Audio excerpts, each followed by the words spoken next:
Alors, Monsieur Alain Sambour.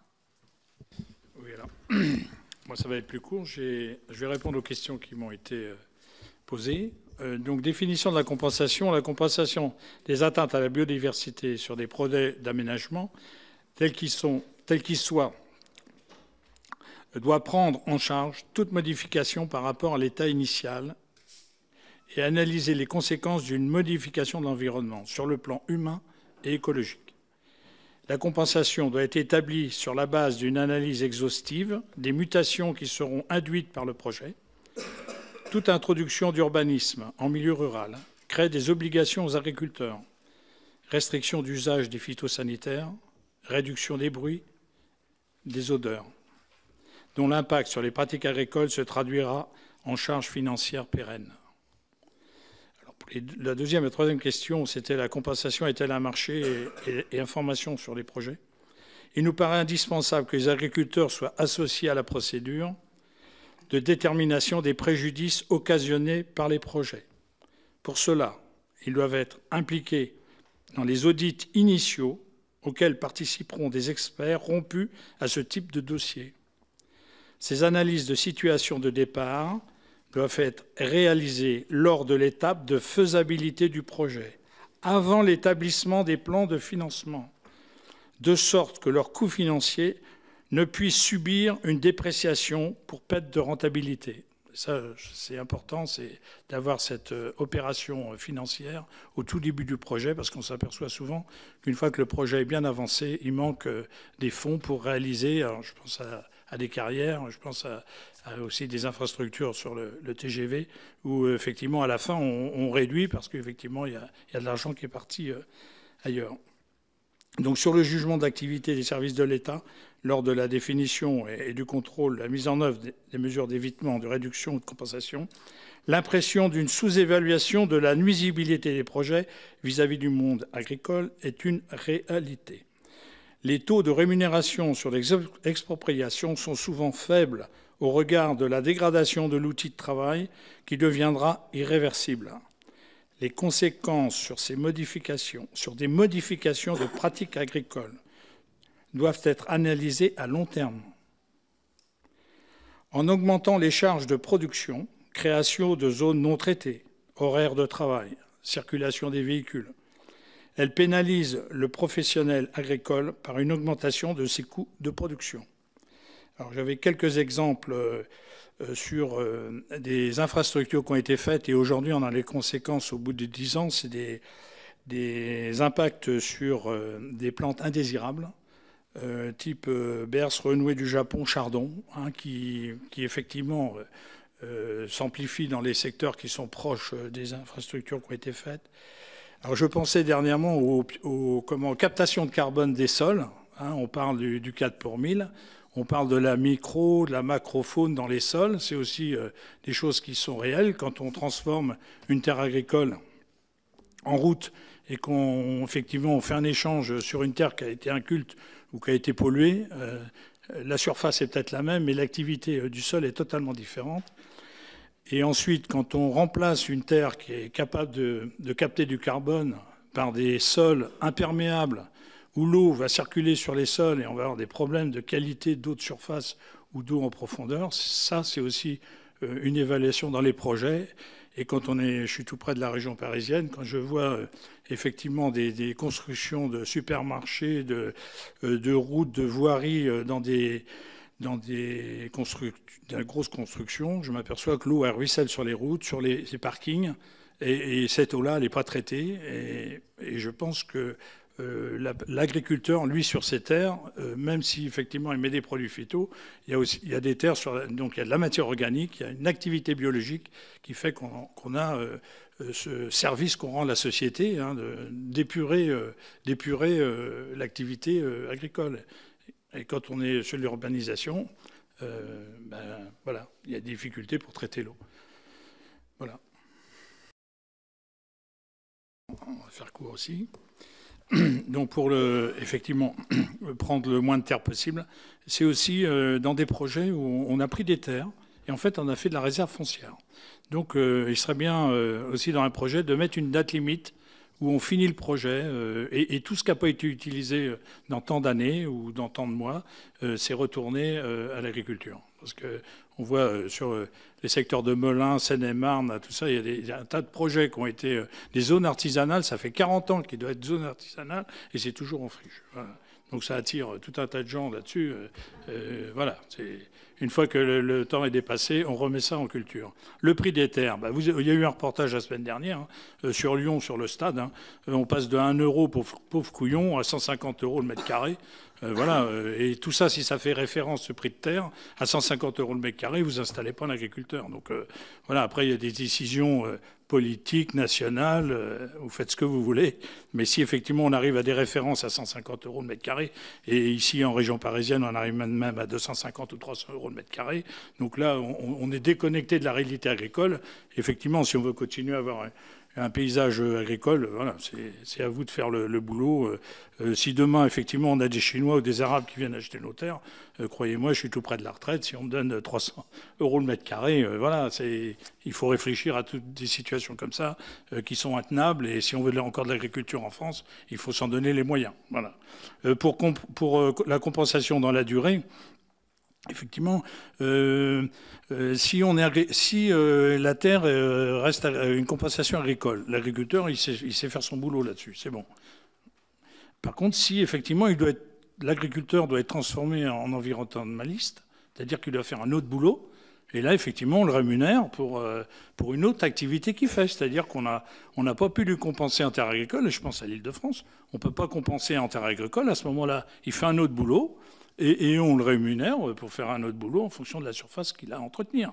Voilà. Et puis si c'est dans le temps, eh ben, on s'engage sur une durée. Alors effectivement, si l'entreprise a fait faillite, c'est un problème. Je crois qu'à France Agrimaire, il y a dernièrement l'exposition universelle où il y a une boîte italienne qui a fondu les plombs et c'est l'État français qui compense. Donc je pense que si l'État français compense Milan, je pense que l'État français peut aussi compenser un changement d'activité. Voilà.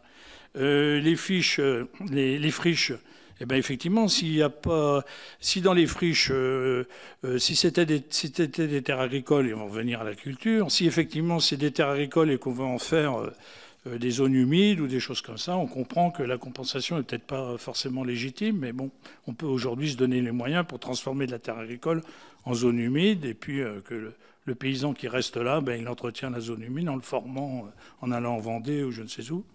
Après, la valeur service rendu à l'hectare, mais moi, je retournerai. Vous posez la question à celui qui a un projet de construction, qu'est-ce qu'il a détruit en biodiversité et quelle valeur ça a? Et si, effectivement, il a construit une route, du béton où l'eau rentre plus, ça c'est une valeur, ça a détruit de la biodiversité.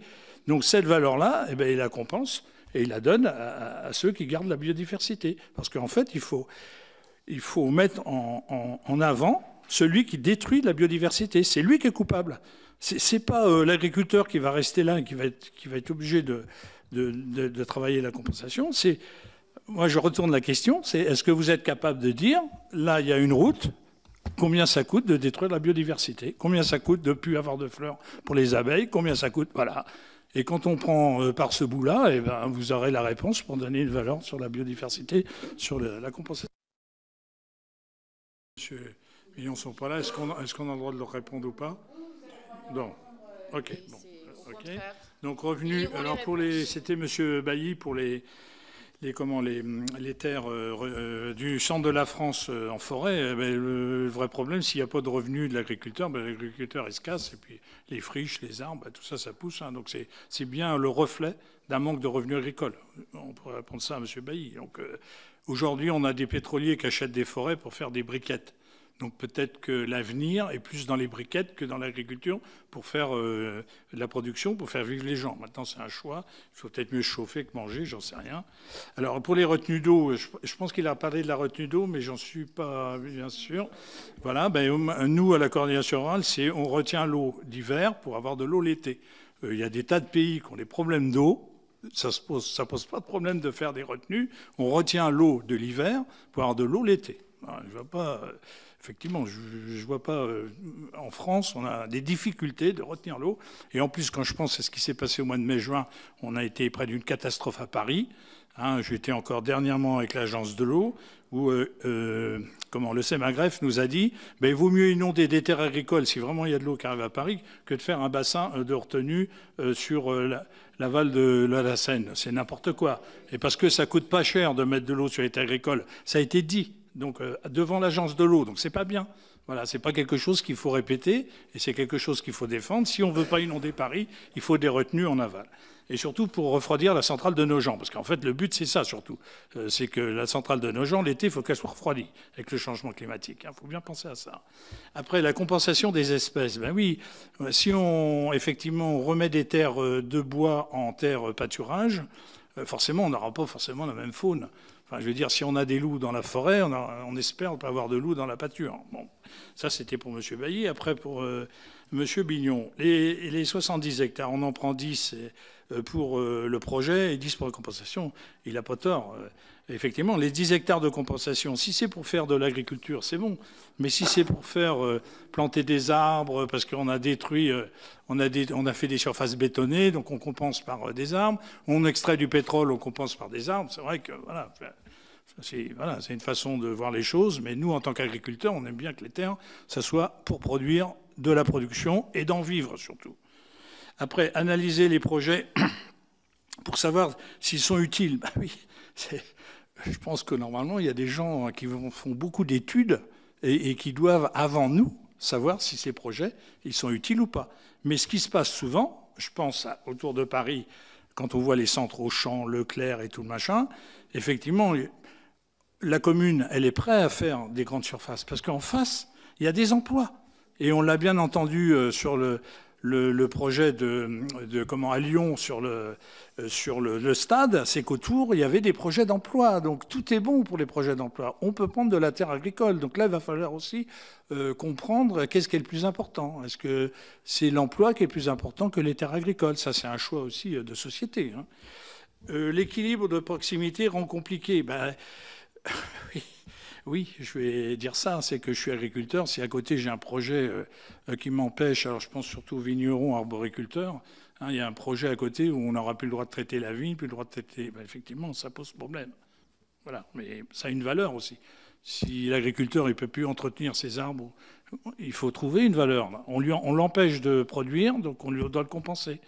Et pas dire, vous traitez plus, donc vous débrouillez, il y a une perte de récolte, puis c'est votre problème. C'est plus le problème de la société. Mais si, le vrai problème, il est le problème de la société.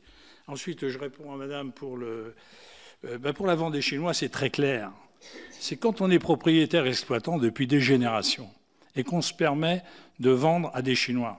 C'est parce qu'effectivement, la SAFER en France, elle présente un achat de vente, mais avec un prix bas, parce qu'elle est sur des statistiques de prix de terre, mais le propriétaire exploitant, lui, il a 3 000 ou 4 000 euros de dette sur son hectare de terre. Donc comme la SAFER ne veut pas payer les dettes de l'agriculteur, ces gens-là ont trouvé les Chinois. Et les Chinois, je vous promets que ça va avoir un problème sur l'agriculture française, c'est que les produits que les Chinois vont faire sur ces terres-là, ça ne va plus payer les coopératives, les négoces, France Agrimaire, le Casdar, tout ça, c'est fini. Parce que les produits vont être mis dans des containers et ils vont partir en Chine. Donc ça va avoir un impact aussi. Donc si on ne veut pas que les agriculteurs propriétaires vendent leurs terres à des étrangers, il faut les laisser vivre de leur profession agricole sur les terres. Voilà, c'est là le vrai problème. Ensuite, la bonne terre agricole pour stocker des déchets inertes. Oui, le Grand Paris, est-ce qu'on fait 200 km, 400 km pour emmener des déchets, ou on en fait 60 et on met ça sur des terres de grande valeur en Île-de-France? Il y a un débat politique, il y a un débat sociétal.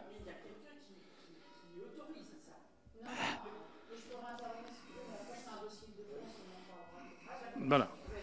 Donc il faut réfléchir à ça, bien sûr. Je sais que les bouts d'Acher, on est capable de les mettre dans ce massif central. C'est un problème de rehaussement des terres. Voilà.